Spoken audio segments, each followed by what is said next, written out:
Assalamu alaikum dear students of 9th class. This is your maths class and I am your instructor Faisal. बेटा हम पढ़ रहे थे matrices. उसमें हमने मैट्रिसेस का इंट्रोडक्शन पढ़ा था, उसकी प्रॉपर डेफिनेशन पढ़ी थी। उसके बाद order of the matrices and equal matrices. There are some more definitions you still have to cover before you go for the exercise 1.1. Okay fine. First we will have to go for the exercise 1.1. ये complete कर लेते हैं. उसके बाद further definition जो है वो भी आज के होम टास्क के अंदर इंक्लूडिंग होंगी. It's an oral exercise. Almost सारी एक्सरसाइज ये क्वेश्चन को छोड़ के सारी की सारी एक्सरसाइज ये ऑरल है, तो आप इसको कर लें अभी. उसके बाद मैं आपको फर्दर डेफिनेशन का वर्क भी आज दूँगी.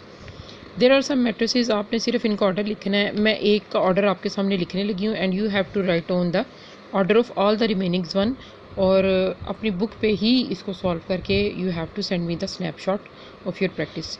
ये देखिए यहाँ पर एक मैट्रिक्स है H matrix. I have to write the, मुझे पता है इसमें नंबर ऑफ रोज़ कितनी है 2, so I will write it as 2 and number of columns are 3. It is 2. Number of column is 3, so I have written the order of one matrix. You have to write down order of all the matrices. Which of the two matrices are equal? The second question is which of the two matrices are equal. तो आप देख लें 3 के equivalent कोई matrix है यहाँ पर जिसका एक ही मेंबर हो. सो देयर इज़ नो, कोई भी ऐसा नहीं है. So leave it. Count to the B now. क्या बी मैट्रिसेस के इक्वलेंट कोई मैट्रिक्स आपको नज़र आ रही है? हाँ जी, I can visually see that. I. C के इक्वलेंट मैट्रिक्स कोई आपको नज़र आ रही है? हाँ जी, A was actually the matrix which was equal to सी.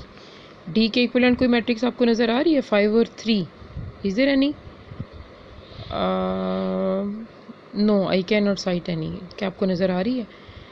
नहीं है जी. E matrix 4 0 6 as I can you can see this one. J matrix is able to this one. F matrix इसके इक्वल हो गई. इसी तरह आपने सारी मैट्रिसेस जो भी इक्वलेंट हैं you have to configure them. ठीक है, और अपनी बुक पे आपने सॉल्व करके आपने मुझे सेंड करनी है. Find the values of A B and C. ठीक है, ये क्वेश्चन आपने करना है. Question number 3 I am going to solve it for you for a practice. ये क्वेश्चन आपने खुद भी करना है. Then we are done with the exercise 1.1. बस ये इतनी सी थी. Basically it was an introductory exercise. जी ये देखिए, I am going to solve this question for you randomly. I am going to write down the amount on the paper to make it more simpler. The matrix क्या है ये देख लें. A plus C is the first member, A plus 2b second member है, c minus 1 is the third member and 4d minus 6 is the fourth member which is equal to the corresponding members are 3 minus 7 and 2d. I have written the amount on the paper as this. As you can see, नज़र आ रही है आपको?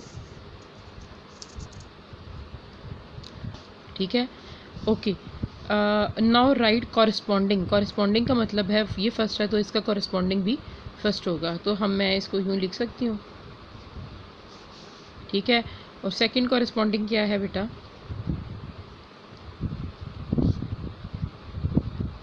और third corresponding ये तो आपको simply आप देख सकते हैं. सी की वैल्यू दे रहा है, सी की वैल्यू 4 आ रही है. ठीक है, और एक है 4d minus 6 that is equal to 2d which will result somehow 2d is equal to 6 and d is equal to 3. अब देखिए आपके पास सी की वैल्यू भी आ गई है और डी की वैल्यू भी आ गई है.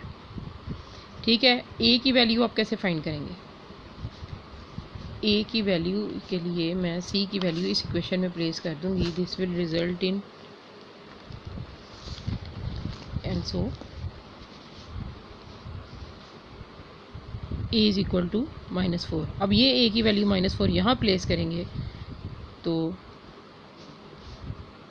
इम्प्लाइज दैट यहाँ ये ए की वैल्यू मैंने इसमें पुट की है. अब मैं सारी इक्वेशन में वैल्यूज़ ही प्लेस कर रही हूँ. पहले मैंने सी और डी की वैल्यू फाइंड की है. अब मैं इस इक्वेशन में ए की वैल्यू पुट की है, सी की वैल्यू पुट की है और यहाँ पे मैं ए की वैल्यू पुट करके डी की वैल्यू भी रिजॉल्व करने लगी हूँ. Hope you will find it easy. मुश्किल नहीं है. 2b which will result b की वैल्यू इवेंचुअली मुझे नज़र आ रही है जी दैट इज़ इक्वल टू 11/2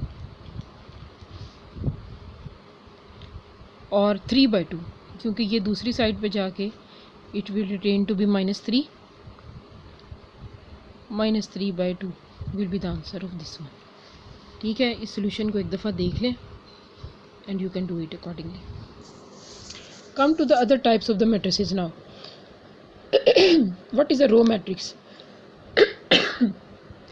अगर मैट्रिक्स में सिर्फ एक ही रो हो ऐसे,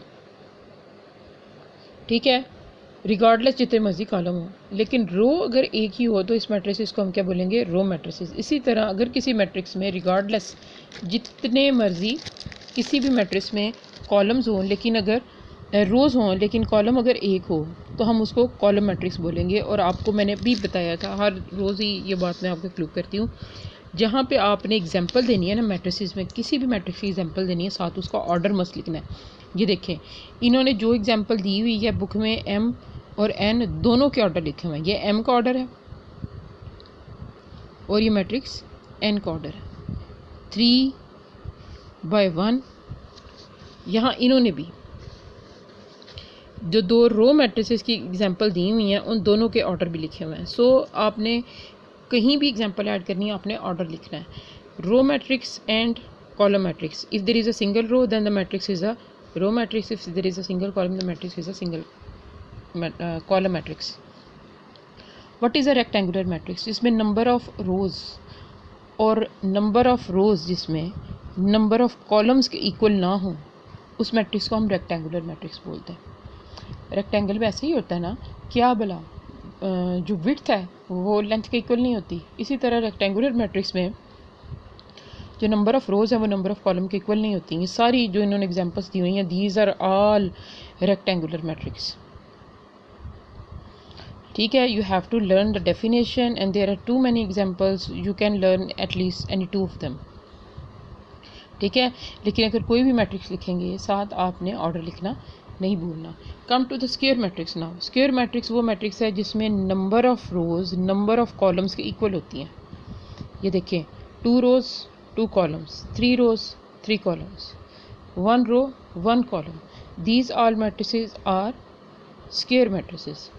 ठीक है, नल मैट्रिक्स कौन सी मैट्रिक्स है? नल मैट्रिक्स कौन सी मैट्रिक्स होती है जिसमें हर एक एलिमेंट 0 के इक्वल होता है। ये इन्होंने सारी मैट्रिसेस के नीचे ऑर्डर लिखे हुए हैं। ऑर्डर वाली चीज़ जो है, पॉइंट आपने स्किप नहीं करना।